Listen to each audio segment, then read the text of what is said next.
ଯାହାକୁ କଲରା ପସନ୍ଦ ନାହିଁ ସିଏ ବି ଏଇ କଲରା ଭଜାକୁ ଦେଖିକି କଲରା ଖାଇବାକୁ ପସନ୍ଦ କରିବ। ହ୍ୟାଲୋ ଫ୍ରେଣ୍ଡସ୍, ଲିସା ହୋମ୍ କିଚେନ୍ରେ ଆପଣମାନଙ୍କୁ ଅନେକ ଅନେକ ସ୍ୱାଗତ। ଦେଖନ୍ତୁ ଏପଟେ ମୁଁ ଅଧ କିଲୋ କଲରା ନେଇଛି, ଯେଉଁଟାକୁ ମୁଁ ଆଗରୁ ଭଲ ଭାବରେ ଧୋଇକି ସଫା କରିକି ନେଇଛି। ଚାଲନ୍ତୁ ଏହାକୁ କାଟି ନେବା। କଲରା କାଟିଲା ବେଳେ ଟିକେ ଧ୍ୟାନ ଦେବେ, କଲରା ଟିକେ ଆମେ ମୋଟା ମୋଟା କାଟିବା, ବେଶୀ ପତଳା କାଟିବେନି। ପତଳା କାଟିଲେ ଲାଷ୍ଟ ଯେତେବେଳେ ଭାଜିବା ଗୁଣ୍ଡ ହେଇଯିବ। ଦେଖନ୍ତୁ ମୁଁ କଲରା ସବୁ କାଟି ଦେଇଛି, ସେଇଥିରେ ଟିକେ ଲୁଣ ଆଉ ହଳଦୀ ଦେଇକି ମିକ୍ସ କରିକି ଅଧଘଣ୍ଟା ପର୍ଯ୍ୟନ୍ତ ଛାଡ଼ିଦେବା। ଏମିତି କଲେ କ'ଣ ହେବ କି ଆମର କଲରା ବେଶୀ ପିତା ଲାଗିବନି ଆଉ ସିଝିବାରେ ଅତି ସହଜ ହେବ, ମାନେ ଶୀଘ୍ର ସିଝିଯିବ। ଏପଟେ ଦେଖନ୍ତୁ ବାକି ପ୍ରୋସେସ୍ କରିଦେବା। ମାନେ 2ଟା ପିଆଜ ନେଇଛି ମୁଁ ବଡ଼ ସାଇଜ୍, ସେଇଟାକୁ କାଟି ଦେଇଛି। ଆଉ ଲଙ୍କା 2ଟା ନେଇଛି, ସେଇଟାକୁ ବି ମୁଁ କାଟି ଦେଇଛି।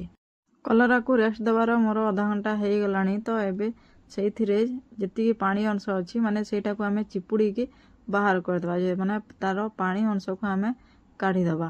ଆଉ ଗୋଟେ କଥା ଫ୍ରେଣ୍ଡ, ଯେତେବେଳେ ଆପଣ କଲରା କିଣିବେ, କଲରା ଆମର ଟିକେ ପତଳା ଥିବା ସେମିତି କିଣିବେ। ଟିକେ ମୋଟା ଥିବା ସେଇଥିରେ ମଞ୍ଜି ଆମର ବାହାରୁଛି, ଯେଉଁଟାକି ହାର୍ଡ଼ ରହୁଛି, ସେଇଟା ଖାଇବାକୁ ଭଲ ଲାଗୁନି।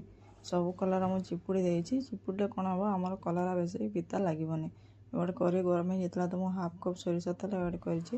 ଆଉ ଏତିକି ଆମେ କଲରା କାଟିଥିଲେ ତାକୁ ଆଡ଼୍ କରିଦେବା।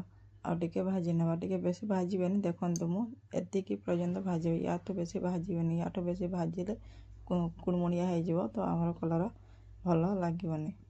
ଆମର ଭାଜି ହେଇଗଲାଣି, ତ ଏବେ କାଢ଼ି ନେବା। ଆଉ ଗୋଟେ କଥା ଫ୍ରେଣ୍ଡ, ଯଦି ମୋ ଭିଡ଼ିଓ ଆପଣମାନଙ୍କୁ ଭଲ ଲାଗୁଛି ତାହେଲେ ଲାଇକ୍, କମେଣ୍ଟ, ସେୟାର ଆଉ ଚ୍ୟାନେଲକୁ ଫଲୋ କରିନିଅନ୍ତୁ।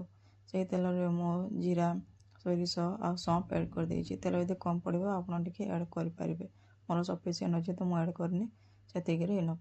ତ ପିଆଜ ବି ଆଡ଼୍ କରିଦେଇଛି। ପିଆଜକୁ ବେଶୀ ଭାଜିବେନି, ଜଷ୍ଟ ଟିକେ କଲର୍ ଚେଞ୍ଜ ହେଲା ପର୍ଯ୍ୟନ୍ତ ଭାଜିବେ। ଏଥିରେ ଲଙ୍କା ଆଉ ଟିକେ ହଳଦୀ ଗୁଣ୍ଡ ଦେଇଦେଇଛି, ତାକୁ ବି ଆଉ ଟିକେ ମିକ୍ସ କରିକି ଭାଜି ନେବା। ମାନେ ବେଶୀ ଭାଜିବେନି, ଖାଲି ମିକ୍ସ କରିଦେବେ। ଆଉ କଲରା ଭାଜିକି ରଖିଥିଲେ ତାକୁ ଆଡ଼୍ କରିଦେବା ଆଉ ମିକ୍ସ କରିନେବା। ମୁଁ କହିବାର ଥରେ ଏମିତି କଲରା ଭଜା କରିକି ଦେଖନ୍ତୁ ଫ୍ରେଣ୍ଡ, ଖାଇବାରେ ବହୁତ ଟେଷ୍ଟି ଲାଗେ ଆଉ ଏଇଟା ବେଶୀ ପିତା ବି ଲାଗିବନି। ଆଗରୁ ତ ମୁଁ ବେଶୀ କଲରା ଖାଉନଥିଲି, ଆଜିକାଲି କଲରା ମୋର ଫେଭରେଟ୍ ହେଇଗଲାଣି। ଏବେ ସେଇଥିରେ ମୁଁ କିଛି ମସଲା ଆଡ଼୍ କରିଛି। କାଶ୍ମୀରୀ ରେଡ଼୍ ଚିଲି 1 ଚାମଚ ଦେଇଛି, ଧନିଆ ପାଉଡ଼ର 1.5 ଚାମଚ ଆଉ ମାନେ ଦରଦରା କୁଟିଥିବା ସੌଂଫ 1 ଚାମଚ ମୁଁ ଆଡ଼୍ କରିଦେଇଛି। ସେଇଟାକୁ ଭଲ ଭାବରେ ମିକ୍ସ କରିନେବେ। ମୁଁ ଲୁଣ ଦେବାର ଭୁଲି ଯାଇଥିଲି ତ ମୁଁ ପରେ ଆଡ଼୍ କରିଛି। ଲୁଣ ଆମେ ଆଗରୁ ବି ଆଡ଼୍ କରିଥିଲେ, ତ ଦେଖିକି ଆଡ଼୍ କରିବେ। ଆଉ ସ୍ୱାଦ ଅନୁସାରେ ଲୁଣ ଆଡ଼୍ କରିଦେବା। ଆଉ ଏଇଟା କଭର୍ କରିକି ମିନିମମ୍ 5ରୁ 7 ମିନିଟ୍ ଧୀରେ ଧୀରେ ଲୋ ଟୁ ମିଡ଼ିୟମ୍ ଫ୍ଲେମ୍ରେ ଭାଜି ନେବେ। ଦେଖନ୍ତୁ କଲରାକୁ ଭାଜିବାର ମୋତେ 5ରୁ 7 ମିନିଟ୍ ହେଇଗଲାଣି। ତ ଏବେ ଲାଷ୍ଟରେ ମୁଁ ଆମଚୁର ପାଉଡ଼ର 1 ଚାମଚ ଆଉ ହାଫ୍ ଟେବୁଲ୍ ସ୍ପୁନ୍ ଗରମ ମସଲା ଦେଇଦେଇଛି। ଆମଚୁର ପାଉଡ଼ର ଆପଣ ଲାଷ୍ଟରେ ହିଁ ଆଡ଼୍ କରିବେ, ଆଗରୁ ଆଡ଼୍ କରିବେନି। ଆଉ ଆମର କଲରା ଭଜା ବନିକି ରେଡ଼ି ହେଇଗଲା। ଆପଣମାନଙ୍କୁ କଲରା ଭଜା କେଉଁଥିରେ ଖାଇବାର ପସନ୍ଦ ଅଛି ମୋତେ କମେଣ୍ଟରେ ନିହାତି ଜଣାଇବେ। ଆଉ ଏଇଟା ଆପଣ ଭାତ, ରୁଟି, ପରଟା ସହିତ ଆପଣ ଖାଇପାରିବେ।